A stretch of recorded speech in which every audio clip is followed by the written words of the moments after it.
BitLocker is a built-in security feature in Windows 11 that protects your data by encrypting your drive. If your laptop is lost or stolen, BitLocker makes sure no one can access your files without proper authorization. BitLocker is available only on Windows 11 Pro, Enterprise, and Education editions. If you are using Windows 11 Home, BitLocker will not be available. Before turning on BitLocker, your system should support TPM. Most modern laptops already have TPM enabled by default. Now let's see how to turn on BitLocker in Windows 11. Open File Explorer and go to this PC. Right-click on the drive where Windows is installed, usually the C drive. Click on Turn on BitLocker. Windows will now start checking your system. Once ready, you will be asked how you want to unlock your drive at startup. Choose the password option and create a strong password.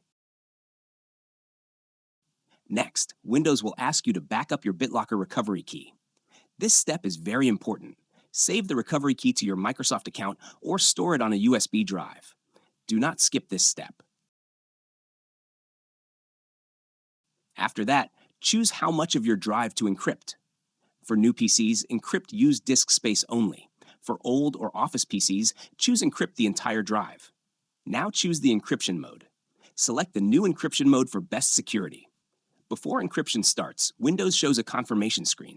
The option Run BitLocker System Check is already enabled. In some systems, this check is completed instantly, so there is no waiting time. As soon as you click Continue, Windows asks for a restart. Your PC will restart once. After the restart, encryption is complete and BitLocker is successfully enabled on your drive. To confirm BitLocker is working, go back to this PC.